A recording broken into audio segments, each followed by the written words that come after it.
नमस्कार, SBT news में आपका स्वागत है। पेश है 30 अक्टूबर शनिवार सुबह 6:15 बजे राजस्थान की बड़ी खबरें। सुप्रीम कोर्ट ने शुक्रवार को पटाखों को लेकर बड़ी बात कही है।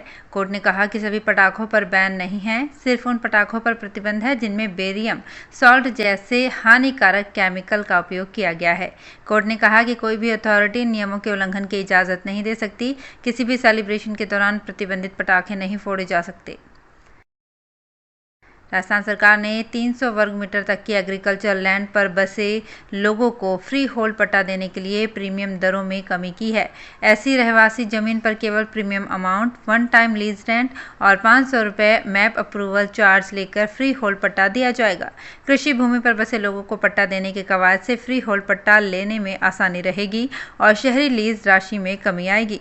सरकार कृषि भूमि पर बसी कॉलोनियों के पट्टे काटकर उन्हें वैध करना चाह रही है।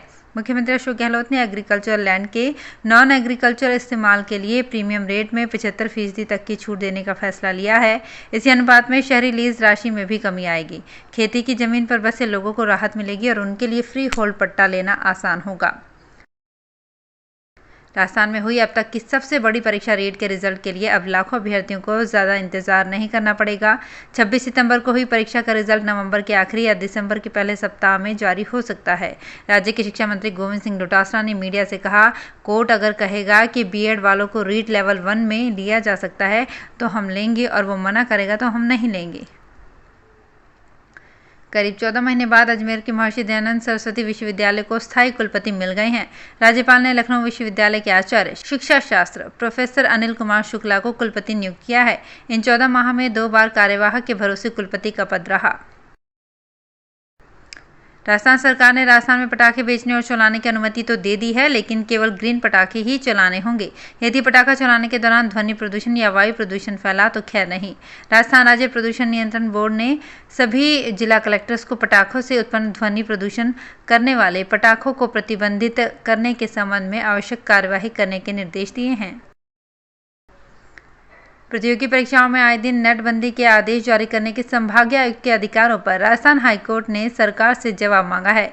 जस्टिस एम श्रीवास्तव और जस्टिस फरजंद अली की खंडपीठ ने शुक्रवार को नेटबंदी की चुनौती देने वाली याचिकाओं पर सुनवाई करते हुए सरकार से पूछा कि संभागीय आयुक्त ने किस अधिकार से नेटबंदी के आदेश जारी कर रहे हैं, जबकि नियमों में यह अधिकार गृह सचिव के पास है। इस पर राज्य सरकार की ओर से महाधिवक्ता MS सिंघवी ने जवाब देने के लिए अदालत से समय मांगा है। अब मामले की अगली सुनवाई 23 नवंबर को होगी। राजस्थान में सहकारिता मंत्री उदयलाल आंजना ने सहकारी संस्थाओं के अधिकारियों एवं कर्मचारियों को दीपावली पर बढ़ाकर बोनस देने की सौगात दी है। आंजना ने बताया कि सहकारी संस्थाओं के कर्मचारियों के अधिकतम 11,000 के स्थान पर इस बार बोनस के रूप में अधिकतम 12,500 रुपये दिए जाएंगे। राजस्थान में चिकित्सा एवं स्वास्थ्य मंत्री डॉक्टर रघु शर्मा के निर्देश पर आगामी 14 नवंबर से आयोजित होने वाले मुख्यमंत्री चिरंजीवी स्वास्थ्य शिविरों के आयोजन की तैयारी और उचित क्रियान्वयन सुनिश्चितता के लिए चिकित्सा विभाग के वरिष्ठ अधिकारियों को तैनात कर फील्ड में भेजा जा रहा है। चिकित्सा सचिव वैभव गालरिया ने बताया कि शिविरों के सफल क्रियान्वयन पर्यवेक्षण के लिए अधिकारियों की नियुक्ति जिलेवार की गई है। निदेशक national health mission doctor Sudhir Sharma को टोंक एवं सवाई माधोपुर, निदेशक जन स्वास्थ्य डॉक्टर के शर्मा को जयपुर एवं दौसा, निदेशक मुकुल शर्मा को चित्तौड़गढ़ एवं राजसमंद जिलों के लिए प्रभारी नियुक्त किया गया है। राजस्थान के सभी जिलों में निकाली जा रही खेती बचाओ किसान बचाओ यात्रा शुक्रवार को अजमेर पहुंची। यात्रा में जुड़े किसान दूसरे चरण के तहत भीलवाड़ा, चित्तौड़, डूंगरपुर, उदयपुर, राजसमंद होते हुए अजमेर जिलाधीशालय पहुंचे, जहां उन्होंने जमकर नारेबाजी की और ट्रैक्टर के साथ जिलाधीशालय में प्रवेश करने का प्रयास किया, जिस पर उनकी पुलिस से नोकझोंक हुई। बाद में 5 लोगों को शिष्टमंडल जिलाधीश की अनुपस्थिति में अतिरिक्त जिला कलेक्टर से मिला और उन्हें प्रधानमंत्री के नाम का ज्ञापन सौंपकर कृषि कानूनों को वापस लिए जाने की मांग की। राजस्थान स्टेट गैस लिमिटेड अपने सदस्यों को पहली बार लाभांश देगी। खान विभाग के अतिरिक्त मुख्य सचिव एवं chairman RSGL doctor Subodh Agarwal की अध्यक्षता में शुक्रवार को आयोजित संचालय मंडल की वर्चुअल बैठक में यह निर्णय लिया गया। डॉक्टर अग्रवाल ने बताया कि RSGL का वित्तीय वर्ष के दौरान करीब 54 करोड़ रुपए का सालाना कारोबार रहा है। RSGL ने बेहतरीन परिणाम देते हुए लगभग 11 करोड़ 85 लाख का शुद्ध लाभ अर्जित किया है। आरबीआई गवर्नर शक्तिकांत दास अगले 3 साल तक अपने पद पर बने रहेंगे। शुक्रवार को केंद्र सरकार ने उनके कार्यकाल को 3 साल बढ़ा दिया है। उनका मौजूदा कार्यकाल 10 दिसंबर 2021 को खत्म हो रहा है। 11 दिसंबर 2018 को उन्हें 3 साल के लिए गवर्नर बनाया गया था। उसके पहले वे वित्त मंत्रालय में department of economic affairs secretary थे। बॉम्बे हाईकोर्ट ने महाराष्ट्र के पूर्व गृह मंत्री अनिल देशमुख की याचिका खारिज कर दी है, जिसमें उन्होंने एनफोर्समेंट डायरेक्टरेट के समन को चुनौती दी थी। मनी लॉन्ड्रिंग के केस में देशमुख को पेश होने को कहा था।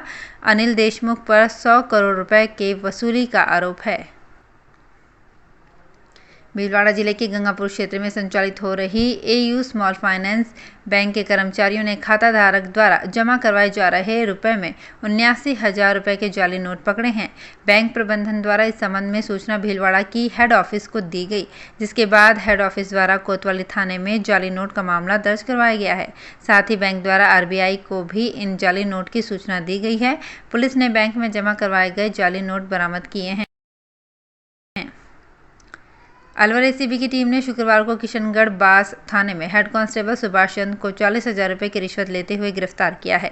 एसीबी के एएसपी विजय सिंह ने बताया कि परिवादी आरिफ की शिकायत की पुष्टि करने के बाद ट्रैप की कार्रवाई को अंजाम दिया गया। किशनगढ़ बास थाने में कार्यरत हेड कांस्टेबल सुभाष चंद्र ने परिवादी आरिफ से मारपीट के मुकदमे में मदद करने के एवज में 40,000 रुपये की रिश्वत मांगी थी। रिश्वत की राशि लेते ही एसीबी ने हेड कांस्टेबल को गिरफ्तार कर लिया। राजस्थान की 5 बिजली कंपनियों में निकाली गई कनिष्ठ सहायक, वाणिज्यिक सहायक द्वितीय के 920 पदों के लिए भर्ती परीक्षा 8 नवंबर से शुरू होगी। 5 दिनों तक चलने वाली ये परीक्षा 14 नवंबर को खत्म होगी। ये परीक्षा ऑनलाइन आयोजित की जाएगी, जिसके एडमिट कार्ड जारी हो गए हैं। राज्य विद्युत प्रसारण निगम लिमिटेड ने 1295 पदों पर भर्ती के लिए फरवरी और जून में आवेदन मांगे थे। तो फिलहाल इस बुलेटिन में इतना ही। फिर हाजिर होंगे कुछ और बड़ी खबरों के साथ। एसबीटी न्यूज़ के और भी वीडियोस को देखने के लिए हमारे चैनल को सब्सक्राइब करें और नोटिफिकेशन पाने के लिए बेल आइकन को प्रेस करें।